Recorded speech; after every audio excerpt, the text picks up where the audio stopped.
is Ike Kang, and I'm Deputy Director at the Santa Barbara Museum of Art. I don't know where all of you are from. It's always nice to learn. So if you want to volunteer that information in the chat function, please do go ahead. But now I'd love to introduce our speaker, who I'm meeting for the very first time, although we've had a long email correspondence recently. Her name is Mary Hunter, and she's Associate Professor and Chair of the Art History and Communication Studies Department at McGill University. And she told me that she spent the day skiing, so you know she's in a very different climate than we are here in Santa Barbara.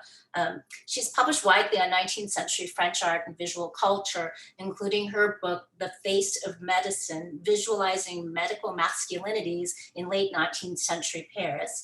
And that appeared in 2016. And she's also had a lot of other recent publications, including an article called The Waiting Time of Prostitution, Gynecology and Temporality in Henri de Toulouse-Lautrec's Rue des Moulins, 1894, and White Collars and Working Bodies in the 2019 exhibition catalog, Impressionism in the Age of Industry.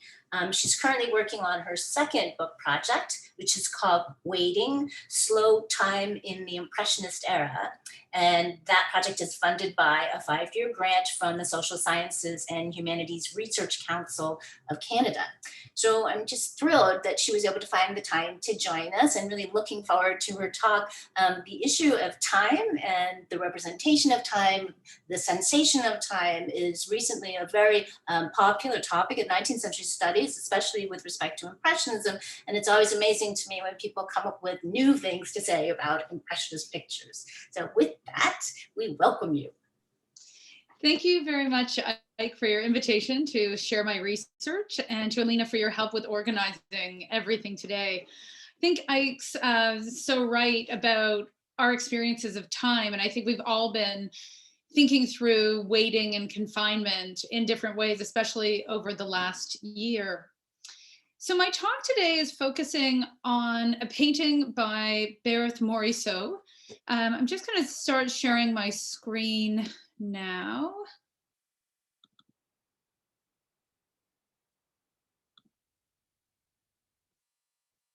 Okay, I hope that kind of is working for everybody. Here we go.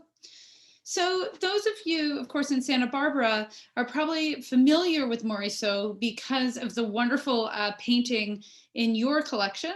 This is Morisot's view from Paris from the Trocadero. And the painting that I'm mostly going to focus on today was painted just a few years before this one.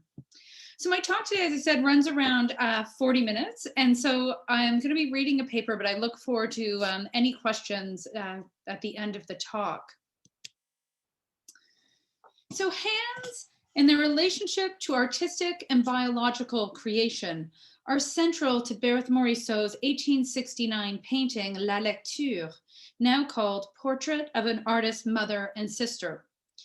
In the work, Morisot's sister's Edma's swollen hand is painted with dapples of plum, peach, and bluish-green pigment, and rests heavily on the lap of her cream-colored maternity dress. The rounded contours of the hand are echoed in the dress's billowing form and scalloped edging, the roundness of Emma's pregnant belly, and the metallic curves of her wedding ring and bracelet. Edma fiddles with the corner of a cushion, staring vacantly as she waits out the last weeks of her pregnancy in her parents' Parisian home. In contrast, her mother reads. Unlike the detailed rendering of Edma's hands, hers are crudely painted. The fingertips dissolve into rushed brushstrokes of rust, flesh, and flesh-colored paint. Black lines separate fingers, and warm browns form shadows. The stark juxtaposition of the different painterly styles of the mother and daughter's hands display the painterly touch of not one, but the two experts involved in the painting's creation, Morisot and Édouard Manet. My talk today explores how the painterly marks that form these two hands are part of a longer story about skilled touch, artistic and obstetric, and an artistic collaboration that bordered on takeover. The tale of Morisot's submission of the painting to the 1870 Salon and her anger at Manet are well known through the Morisot sisters' correspondence.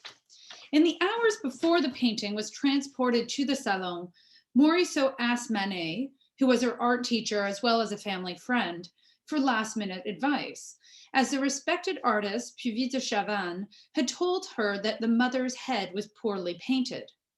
As Berthe wrote to her sister, she asked Manet to improve the work, but he went too far. I quote, "He took the brushes, put in a few accents that looked very well. That is where my misfortunes began. Once started, nothing could stop him. From the skirt, he went to the bodice, from the bust to the head, from the head to the background. He cracked 1,000 jokes, laughed like a madman, handed me the palette, took it back. Finally, by 5 p.m, we had made the prettiest caricature there ever was seen," end quote. While Morisot sought Manet's artistic influence, in large doses, his expert touch infected her work.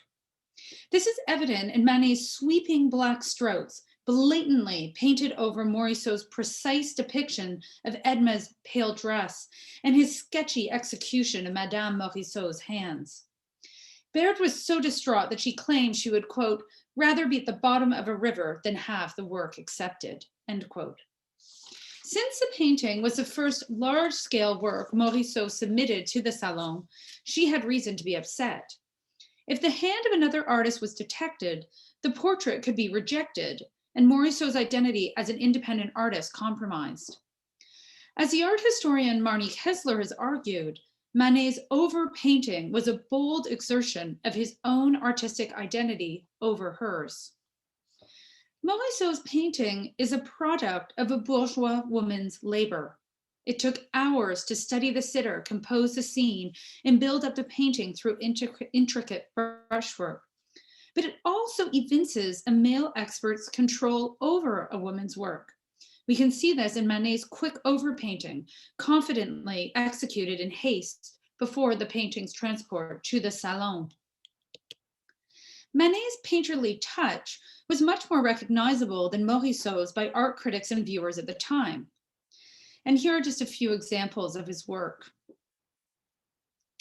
Manet at that time had shown at multiple salons, and by the 1870s was well known for his paintings in what they called aggressive brushstrokes and his dark paint, as is evident in these controversial works such as Déjeuner sur l'herbe, Olympia, and Dead Christ. When painting over Morisot's marks, he made no effort to imitate her style or hide the telltale signs of his own facture. Unlike the public world that Manet and his paintings inhabited, Morisot and her artworks were only beginning to make an appearance. She and Edma had been taking lessons for several years, as many young bourgeois women did, and she began showing small works at the Salon starting in 1864. Morisot later exhibited at 7 of the 8 Impressionist exhibitions, only missing one because it took place shortly after her daughter's death in 1878. Despite bourgeois conventions, her mother, Cornélie, and father, Edmé Tibours, had encouraged Edma and Berthe to take lessons from an assortment of teachers, including Manet, and to professionalize their careers by showing at the Salon. Cornélie even advised Berthe to sell her works through an art dealer and paint for the public taste, even though the family did not need the extra income. For her first major Salon submission, Berthe had chosen Portrait of the Artist's Mother and Sister, a painting that represents the private world of bourgeois pregnancy. Scenes of motherhood and domesticity were not only socially acceptable subject matter for women artists like Morisot, but were also modern narratives that highlighted the female expertise of mothering. They celebrated women's key role in integrating maternal warmth and know-how with modern knowledge, particularly scientific medical advances in hygiene, health, and education into the domestic sphere. A clean and orderly home filled with fit children and a happy husband was seen to display a woman's competence, skill, and modernity. Portrait of the Woman's of the artist's mother and sister was produced during a historical moment in which another type of male expert, the obstetrician, entered the bourgeois home as a birthing specialist, increasingly taking over from midwives, which was a traditionally female role. This was also at a time when debates surrounding male expert touch, specifically that of male physicians rather than female midwives, was linked to fears of infection and contagion. Iterations of germ theory were trickling down from medical circles to the general public, and bourgeois women were attentive to these theories. The integration of modern scientific medicine into birthing practices and the rise of obstetrics increased survival rates and lessened women's pain through anesthetics. Gynecology and obstetrics were new areas of specialization in late 19th century France. Men increasingly developed into experts in birth, and consequently, women and their ailments became objects of medical study. Childbirth, however, remained risky business. When a mother and child survived, the risk of infections, disorders, and disfigurations remained high, particularly in relation to present-day standards. The major cause of death for postpartum women was puerperal or childbed fever caused by a bacterial infection of the reproductive tract after childbirth or miscarriage. Symptoms included headaches, abdominals, pain, chills, perspiration, as well as an increased pulse rate and thirst. In 1831, the Dr. Baudeloque noted that it could also cause infertility despite a woman's desire for more children. Medical hands were the chief vehicles of infection, as doctors didn't always change their clothing or wash their hands in obstetric tools when moving between patients. Women were warned about the dangers of postnatal infection. In her guidebook for birthing mothers from 1884, Madame la Marabelle, Maîtresse des Sages-Femmes, advised women to wash themselves thoroughly after childbirth and to keep their most intimate regions clean. 19th century sources from the history of medicine, such as those just cited, prompt a reconsideration of art historical understandings of images of pregnancy, such as Morisot's, and of the relationship between maternity and artistic practice. Since the 1970s, feminist art historians have studied the connection between women artists' lives and their artwork, as well as the politics of visual representations by women by both male and female artists. In fact, many of the most pioneering art historical texts of the last few decades have used feminist approaches and focused on Impressionism to examine the institutional and social challenges faced by women artists and to critique biological, cultural, and historical understandings of sex, class, race, and gender. Crucial in-depth studies of Morisot, such as those by Tamar Garb, Kathleen Adler, Anne Higonnet, Linda Nochlin, and Griselda Pollock, were some of the first to explore not only how women artists were excluded from or fit uncomfortably within historical definitions of artistic genius, modern art, and the avant-garde, but they also explored how style, subject matter, and other formal and social aspects of artworks and art making were shaped and formed by gender. They've argued that art is structured in gender-specific ways that are tied to particular locales, histories, and forms of looking, as well as being looked at. For example, Pollock's now well-known conception of the spaces of femininity from 1988 arose out of an analysis of works by Morisot and Mary Cassatt, an American artist who also showed at the Impressionist exhibitions. Spaces, Pollock claims, were inscribed not only in the terms of which ones were socially available to men or women, but also through the relation a man or woman has to that space and its occupants. She argues that the socially contrived orders of sexual difference not only structured Impressionist artists' lives, but also the pictorial spaces and narratives of their art. And especially for this crowd, I thought I'd show again the Morisot from the Santa Barbara collection, because this is one of the images that's often referred to in terms of the spaces of masculinity and femininity. because what we see here is the fence serving as kind of the boundary between the suburbs, which is where the women and the young girls stand, and the inside part looking down into Paris as being more the space of masculinity. So my approach is certainly indebted to these groundbreaking scholars, yet it differs from some of these earlier models by integrating a more cross-disciplinary lens. I'm interested in concentrating on the intersections between art and medicine. Medical and artistic spheres were closely connected in 19th century Paris. Not only was the human body central to artistic and medical training, but the emerging theories and advances of modern scientific medicine, such as those linked to abscesses, germ theory, hygiene, and anesthetics, were increasingly influencing how bodies, diseases, and behaviors were understood and visualized. Everyday actions and practices changed as medical thought trickled down to the public, including artists, of course, through artworks, newspaper articles, government policies, and the advice of physicians, who were increasingly becoming modern heroes through their heightened cultural and economic status.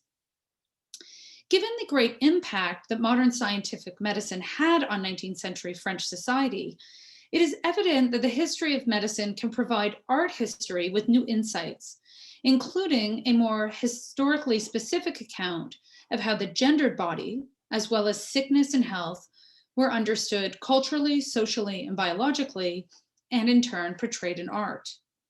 Furthermore, medical visual culture provides a plethora of images that informed and were informed by artistic conventions and practices, including those linked to Impressionism. So this talk focuses on the gendering of expertise in 19th century artistic, maternal, and medical milieus, and argues that an understanding of the relationship between Impressionism, medicine, and bourgeois motherhood is crucial to our understanding of Morisot's depictions of her pregnant sister. It considers these portraits of Edma in relation to other representations of expectant mothers from artistic, popular, and medical culture, in order to examine the ways in which the artist produced innovative images of modern bourgeois pregnancy through subtle references to modern obstetric thought, and by demonstrating her own expert touch. By taking a cross-disciplinary approach, this talk investigates the tensions among artistic skills, styles, and media deemed feminine or masculine, and exposes how artistic and medical expertise were symbolically interwoven through the centrality of touch. The celebration of maternity as a woman's quintessential role in the well-being of France, particularly after the loss of the Franco-Prussian War in 1870 to 71, and during a time riddled with fears of depopulation, has received much historical attention. Bourgeois women, like the Morisot sisters, were expected to populate the nation with healthy, smart, and moral citizens. Books and pamphlets filled with the latest medical knowledge advise women on how to care for their children from conception until adulthood. For example, texts targeted at pregnant women advise them to stop wearing corsets, to avoid heavy lifting, to modify their diets, and to avoid anything that could upset their moral or their physical constitution. Women of Morisot's class and education were well versed in the virtues of medical thought in childbearing and rearing. Morisot referenced her own knowledge of scientific medicine and its political implications when she wrote in a letter to Edma in 1879 that she had had her only child, Julie, vaccinated, and to the chagrin of her secular in-laws, baptized. The Morisot women's letters to one another show a keen awareness of physical and mental health.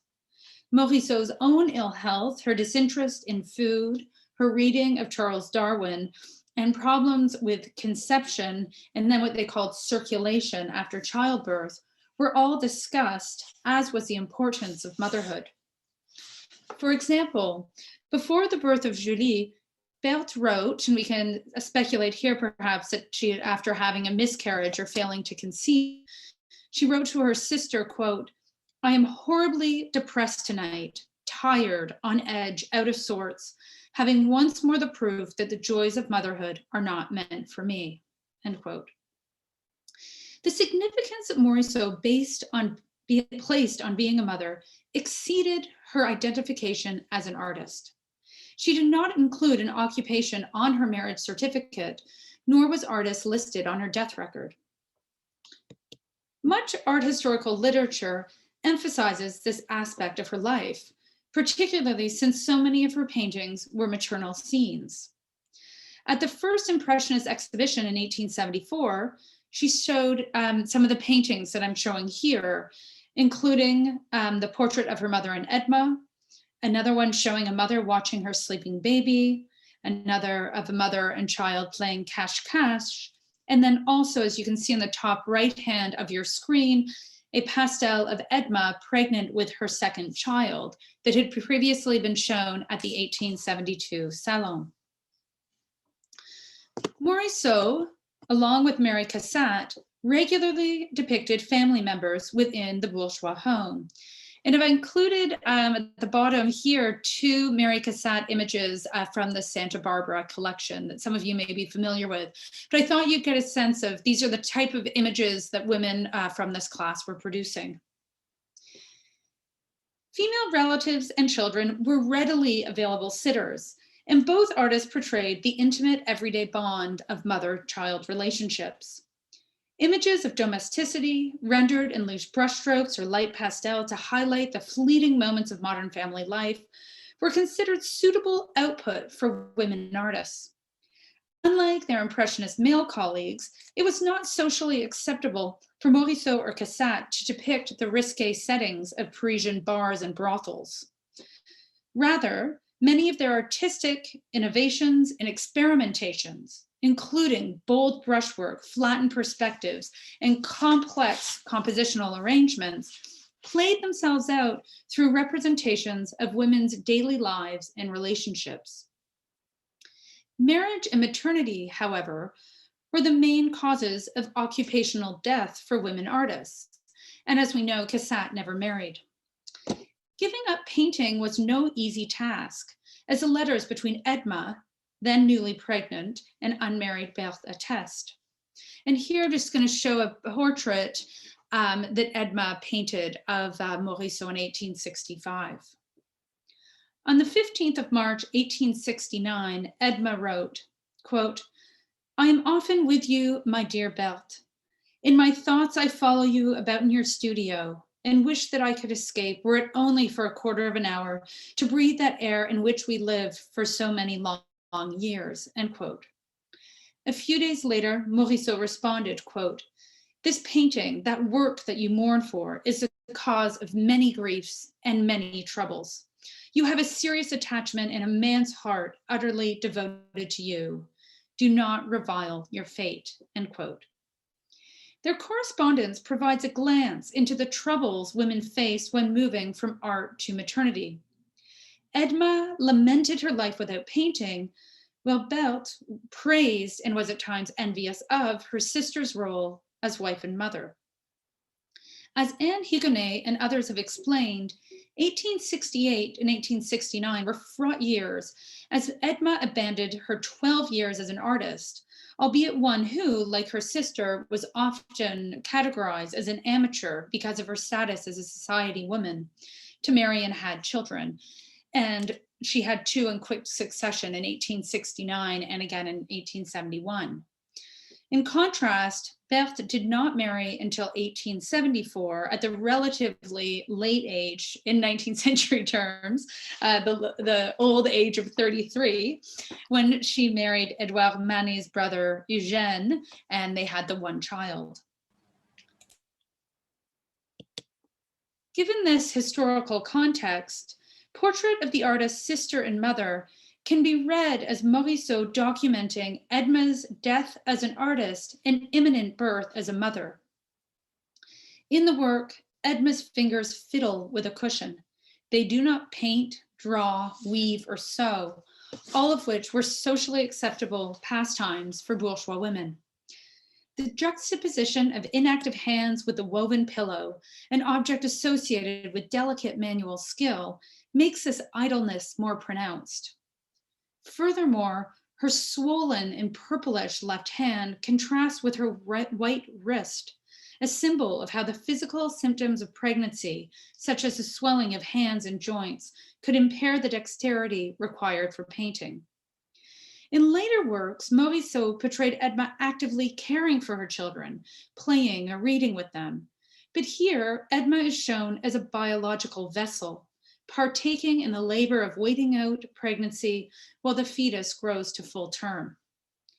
As noted in Auguste Debay's 1862 guide on hygiene and pregnancy, he wrote, quote, "The functions and demands of maternity begin at conception. As soon as a woman is certain of pregnancy, she must no longer live for herself. Every instant of her pregnancy must be dedicated to the fruit that she bears," end quote.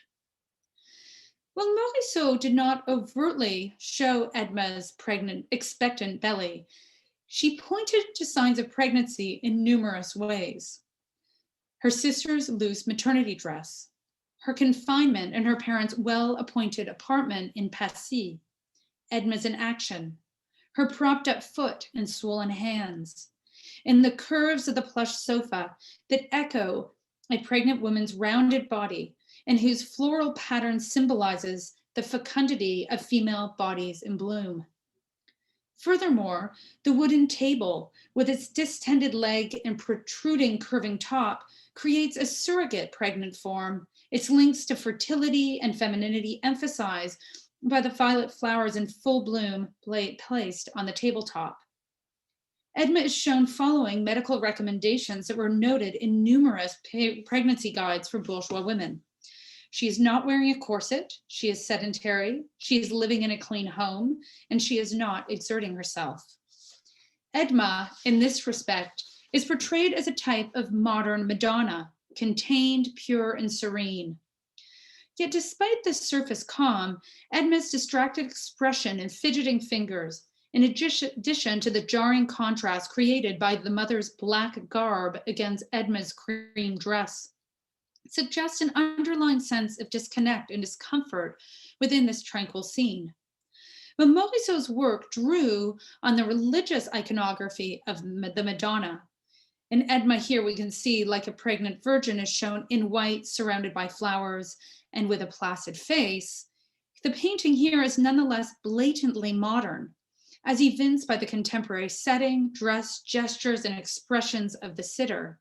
Here, the Virgin's blue mantle is reduced to Edma's fashionable blue hair bow. Despite the plethora of images of mothers with children in 19th century art, pregnancy and childbirth were rarely represented. At the Salon, images of pregnant women were generally religious ones of the expectant Virgin, where pregnancy was to be admired, or there were paintings of the poor, where pregnancy was portrayed as a social problem requiring charity. For example, Jean-Gustave Jacquet's La Pauvrette, which depicts a pregnant woman dressed in a shabby coat, was described by a critic in 1887 as very beautiful, very sad, and very moving. Charles Perrondeau's 1888, Une banque d'attente à la clinique, similarly focuses on pregnancy and poverty. It shows women waiting to see doctors at the public hospital. Their hunched bodies and blank faces point to the malaise and strain of pregnancy.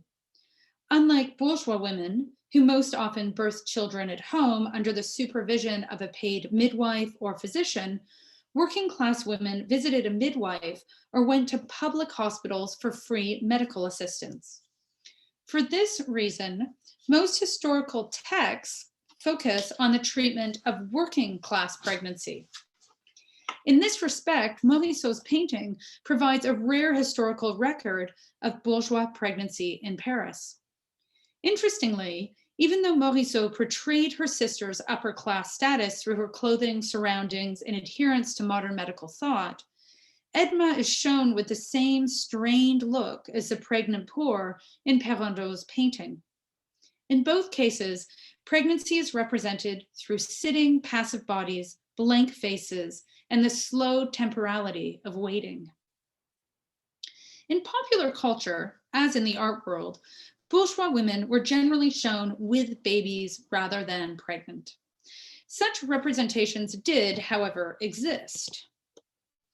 For example, two cartoons made in response to the 1877 and the 1886 Impressionist exhibition show heavily pregnant women out in public, being turned away from entering the show. In one, the guard explains, "Madame, this wouldn't be safe, step back." And in the latter, a husband tells his wife to wait until he checks out the paintings to make sure there aren't any artworks that would leave a bad, quote, impression on her pregnant state. As these cartoons attest, pregnant women were considered vulnerable and in need of protection from the contagion of modern art. This art threatened to be, as the art historian Anthea Callan has argued, quote, such a shock to the feminine sensibilities that a miscarriage might ensue. The female spectator's reaction was thus deemed to be physical, sexual, and not cerebral, as was man's, end quote. Popular images of pregnancy were often framed within sinister or sexual narratives. A 1902 cartoon from L'Assiette au Beurre, for example, shows a gaunt pregnant woman seeking help from a heavy-set midwife. The background of the image, filled with jars of fetuses and a midwife's gaze on the woman's belly, imply that she is more interested in performing an abortion than encouraging birth. Midwives occupied a rather complex position in late 19th century French culture. They were considered saintly women who aided in birth, yet they were also demonized for performing abortions. In contrast, the sexual appeal of examining a pregnant body is highlighted here in Paul Gavarni's lithograph, Bosse de la Curiosité, so a bum curiosity, from his Les Bosses series that was published in Le Charivari in 1838. This cartoon contains a play on words, as a man's head bump, received while peeking through a keyhole at a midwife's office, references the forbidden bump being exposed in the examination room, as well, of course, to the bump on his head. In popular guidebooks made for pregnant women, however, pregnancy is regularly discussed in textual detail, but rarely visually depicted. A sense of decorum existed even when the books were intended for pregnant audiences. In her study of pregnancy in realist novels, Mary Lathers argues that representations of pregnant bourgeois women were more acceptable because they emphasized the social meanings of motherhood rather than the physical. Morisot's rendering of a pregnant Edba fits into this 19th century norm. In many respects, it is similar to Gavarni's print Bosse de la Philanthropie, which you see here. In both of these works, we see stylish bourgeois women with blank expressions in their robe de chambre, resting on a couch with feet propped up on pillows, nobly waiting out pregnancy. Signs of bourgeois femininity are emphasized in both images. The women are passive, decorative, and fashionable. Their malaise, swollen hands, raised feet, and protruding bellies, however, reference the physical traits of pregnancy that were described in women's maternity guides. Free from the confines of bourgeois comportment through its ties to objectivity and the production of knowledge, the medical sphere produced numerous depictions of pregnant women in an array of poses, media, and states of undress.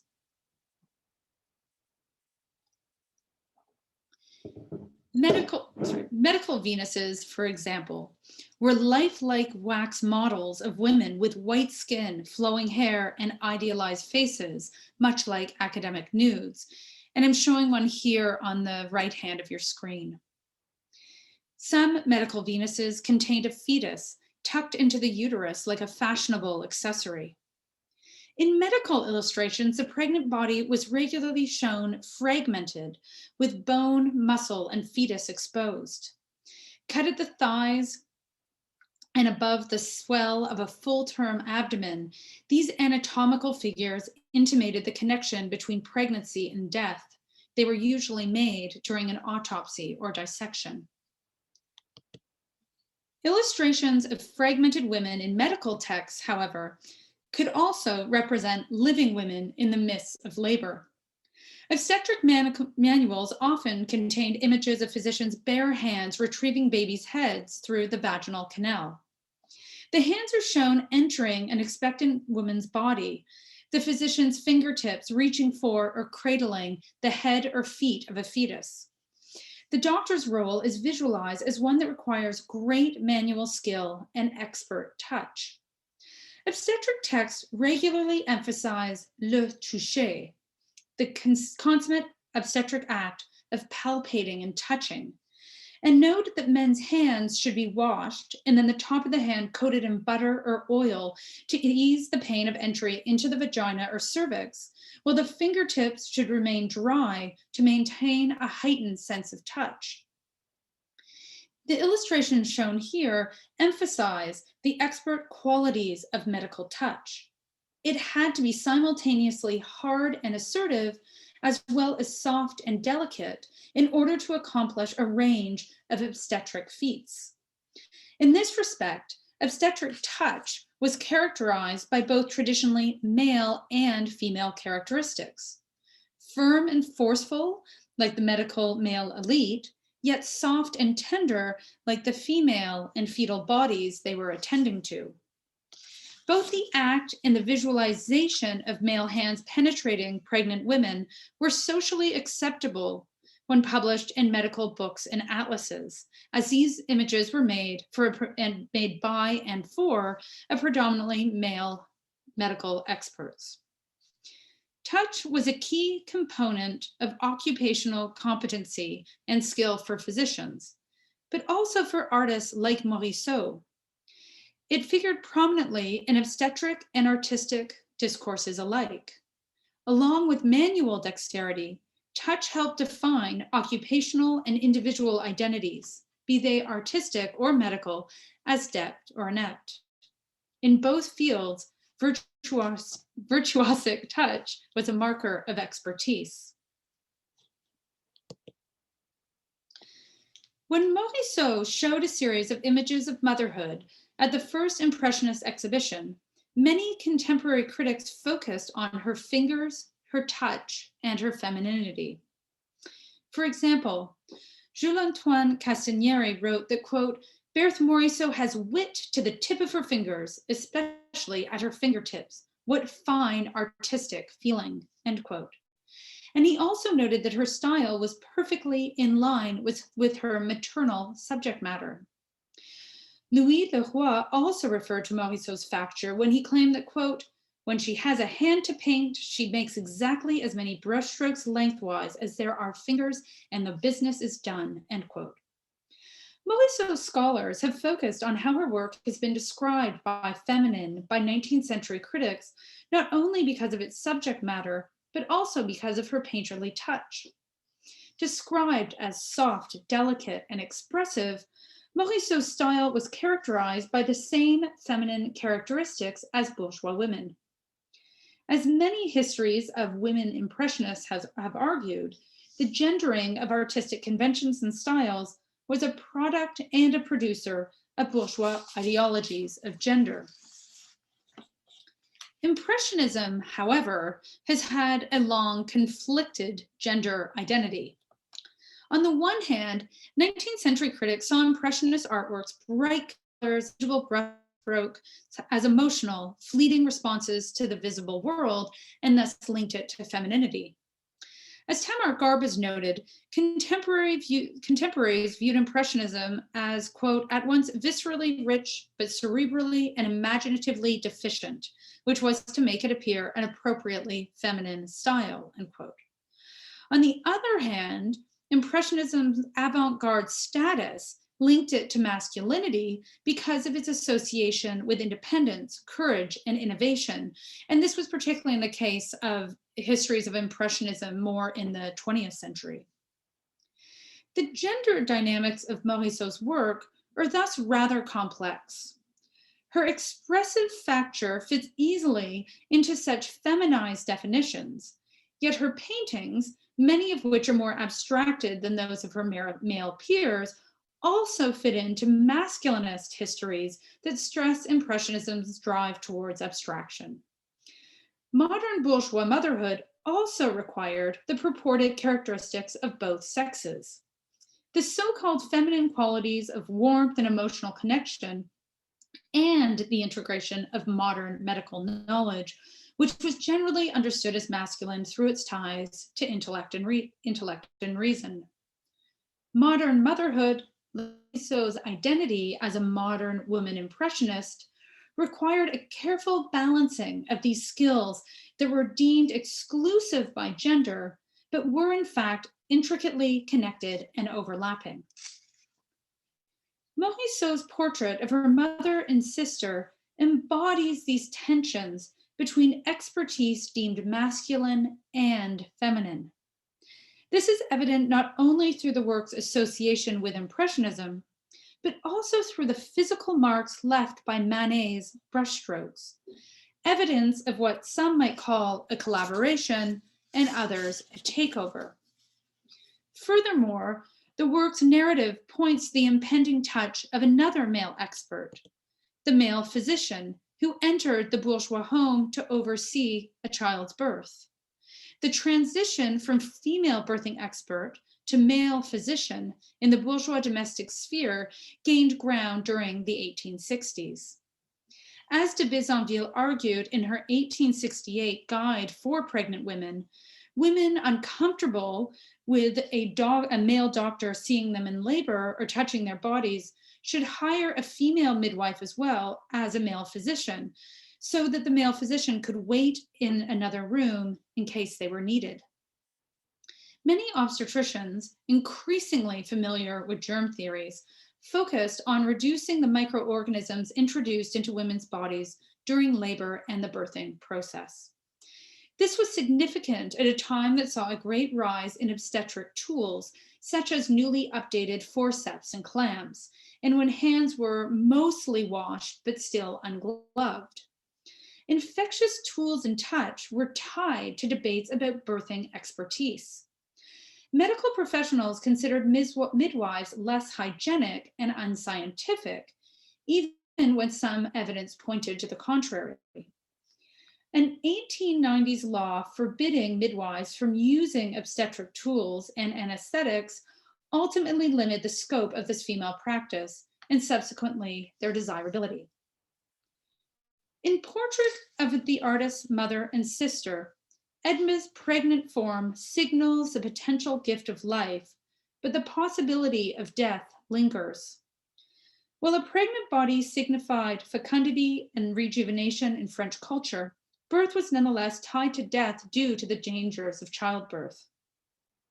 The complexities of birth are foregrounded in Morisot's work through the portrayal of an expected Edma in virginal white sitting beside her menopausal mother in black.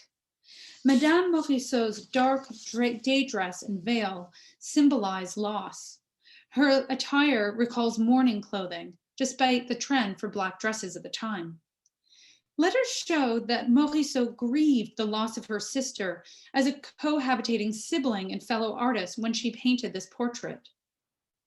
Furthermore, as Marnie Kessler argues, the work documents Edma's loss of identity as an artist and primary identification as a daughter, which would soon be replaced by her identity as a mother. By repainting Madame Morisot, Kessler argues, Manet reworked Berthe's rendition of the intimate relationship amongst mother, daughter, and sister that were usually protected within the feminized space of the home. Male artists, such as Manet and Edgar Degas, welcomed women like Morisot and Cassatt into avant-garde circles and exposed them to new ideas. Obviously, these women artists contributed innovative ideas as well. Sylvie Patry has recently noted that the male artists in the Impressionist set were far more inclusive and egalitarian than later artistic groups, such as those tied to symbolism. Significantly, while Morisot's portrait of her mother and sister exemplifies Manet's heavy-handed intervention, the painting was produced at a time of exceptional exchange between Morisot and Manet. She had posed for him numerous times between 1868 and 1874. And here I'm showing one of those portraits in the top left-hand corner. But it was also a time of exchange between the Morisot family and Edgar Degas. In 1869, Degas portrayed Berthe's older sister, Eve, in the Morisot home, and we can see that in the top right-hand corner. Like her sisters, Eve took art lessons, but never excelled at painting as they did.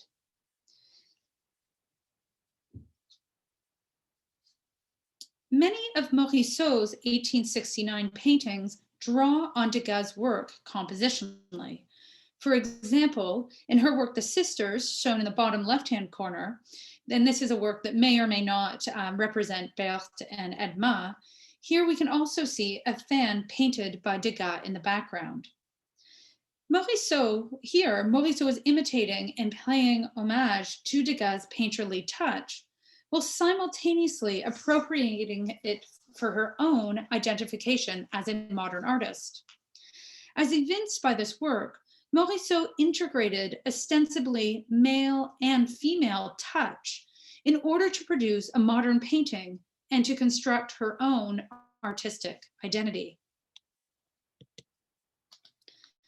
Morisot's portrait of an artist's mother and sister thus began as a young woman's attempt at an ambitious portrait for the Salon, her birth as a professional artist. Yet once infected by Manet's brushwork, the painting became a product of unwilling or a semi-willing artistic exchange. What started as a call for help, her desire for Manet's expert touch, produced an incident where Manet's handling went too far. In this sense, the work navigates the complex dynamics of male and female expertise in the modern era, particularly at a time when the gendering of skills, styles, and occupations was under great debate. The painting is a result of a situation where a young woman did not quite consent to the heavy hands of her superior and stayed silent in her protest. Her letters to Edma, however, encourage us to read this work differently and allow us to see the anger and agony that such touching provoked. To conclude, Morisot's second portrait of a pregnant Edma, shown at the 1872 Salon and again at the first Impressionist exhibition, resolves some of these conflicts. Here, Edma, pregnant with her second child, stares directly out at the viewer. Her intense gaze differs from her placated eyes in the earlier portrait, and her expansive dress fills the composition, creating a sense of severity through the solid black mass that is at odds with the frivolity of the decorative interior. Anne Higonnet has argued that Morisot portrayed Edma in black in order to compete with.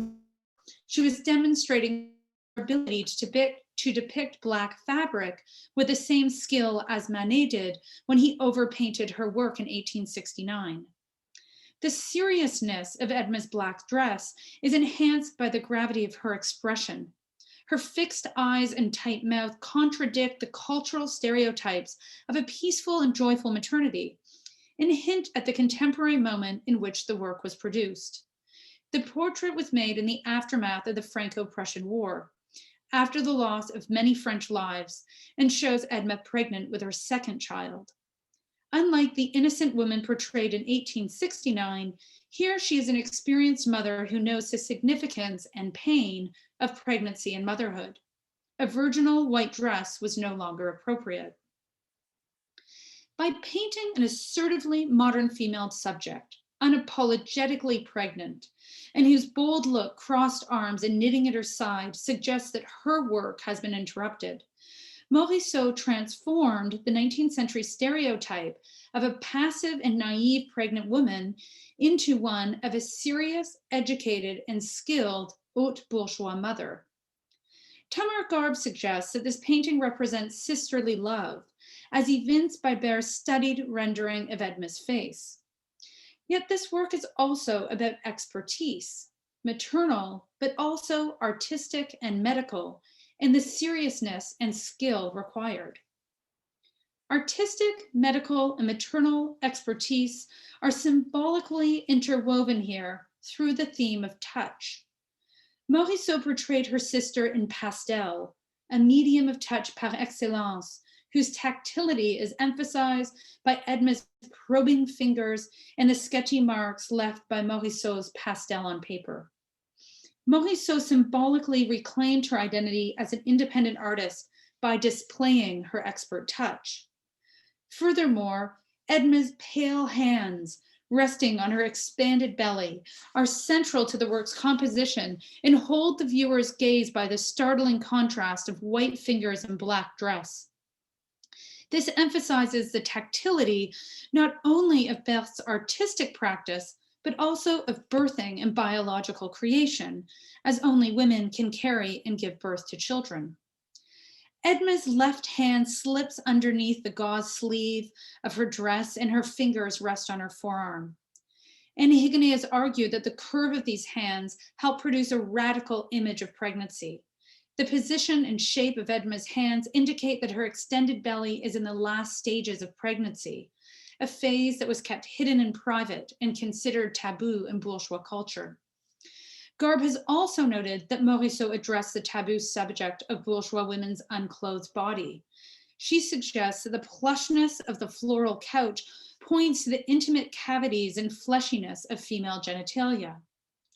Morisot's emphasis on Edma's hands helps to evoke the symbolic links amongst bellies, fingers, and genitalia, perhaps pointing to the expertise of birthing.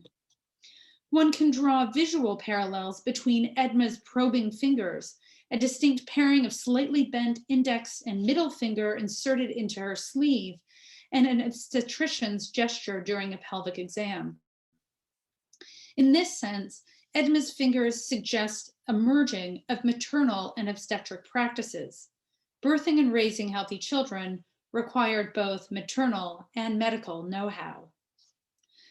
Morisot's artistic touch, emphasized through the use of tender and vigorous strokes of pastel to create Edma's blossoming form and billowing garb, certainly exhibited her artistic skill to 19th century audiences.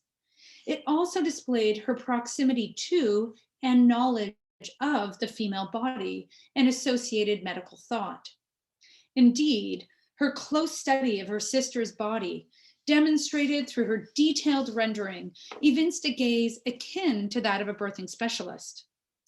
As a bourgeois woman, she could focus on Edma's growing stomach in a way that would have been considered vulgar or perverse if enacted by her male peers.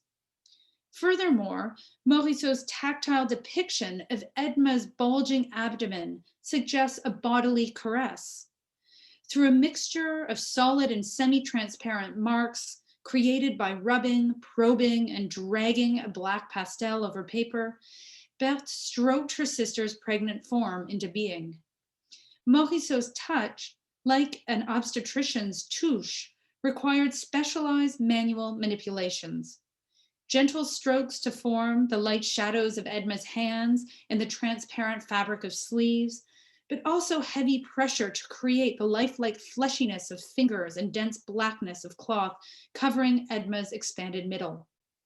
It was here, at the site where fingers, fabric, and fetus meet, that Morisot was able to display her expert hand and exhibit the intricate intersections of identifications, expectations, and expertise. Thank you.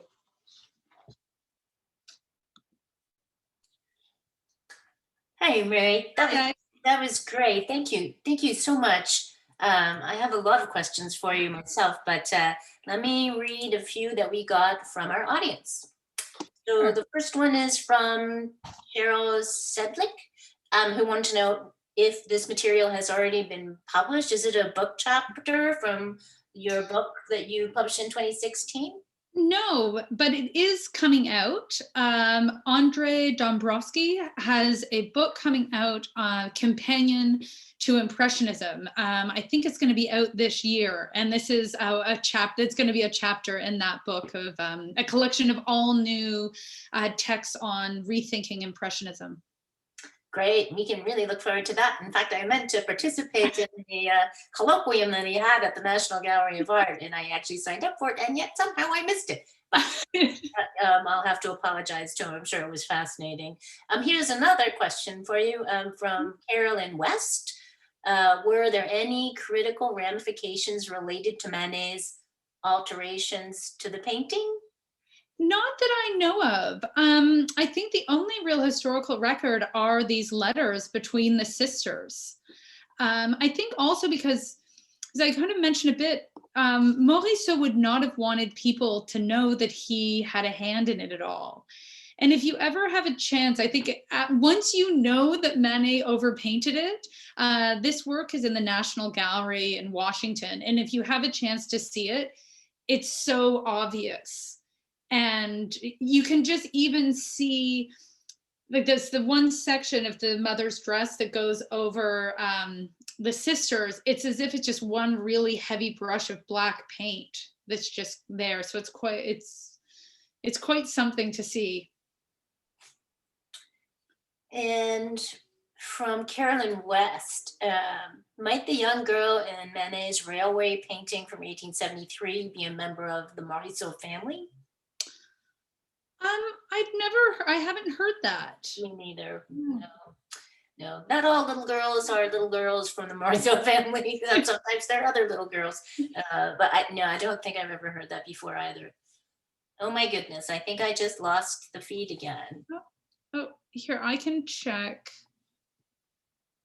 I don't think there were any other questions, but I had one for you myself.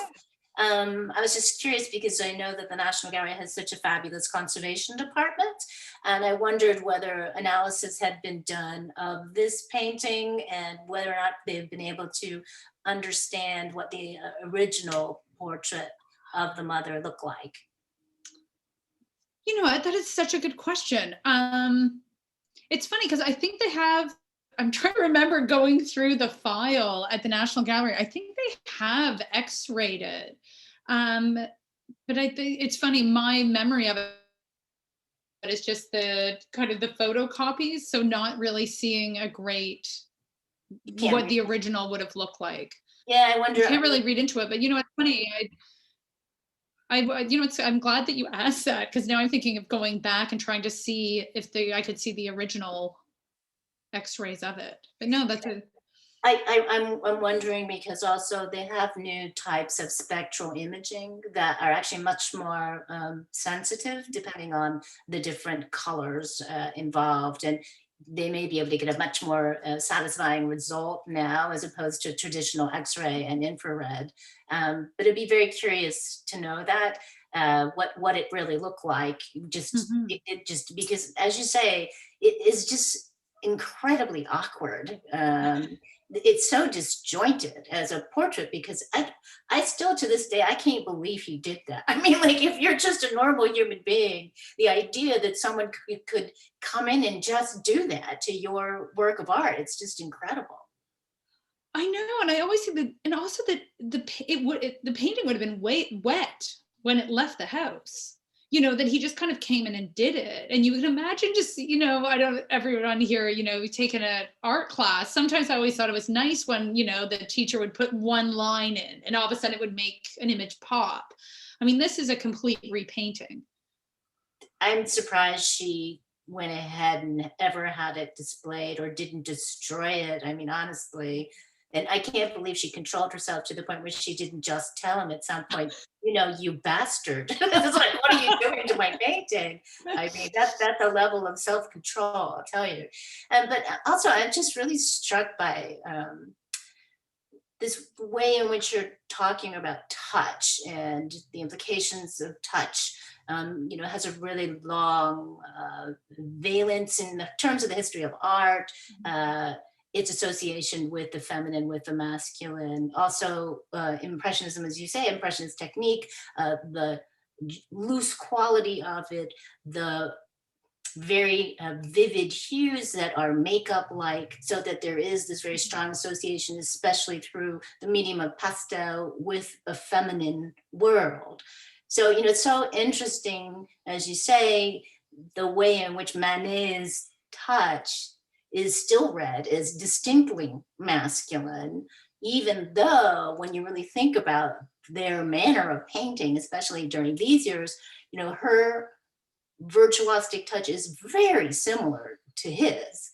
And of course, now we have it that he was learning as much from her as she was from him. So, but it's really a very fascinating kind of problem to try and tease out in terms of the gendering of painting during these years. And I just think it's a fascinating topic. The other thing that struck me is just the juxtaposition, which is almost literally painful when you put up these images of birthing from these clinical manuals with these paintings of pregnant women. You have a very visceral reaction. And I just wondered, what if you were deliberately trying to accomplish something in doing that to the audience. Well, I have to say this was a very odd experience for me because I have presented this paper once before to a live audience. What's hard is I can't read the audience. So I have found, because my research does deal with often with medical images, I often can see how the audience is responding, and sometimes I'll go through an image faster or slower, depending.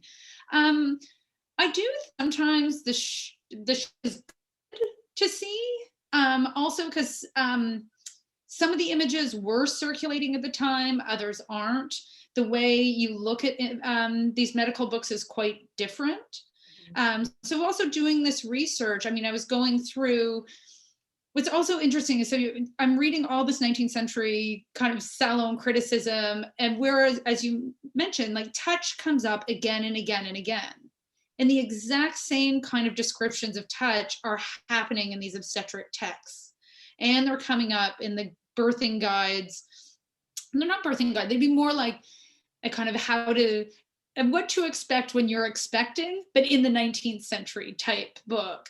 But what was interesting is how they all kind of are related at the same time, because there is this idea of birthing, and women often were experiencing it, even bourgeois women seeing it among their sisters. They were present. The sisters normally came home to have their first child back in the family house.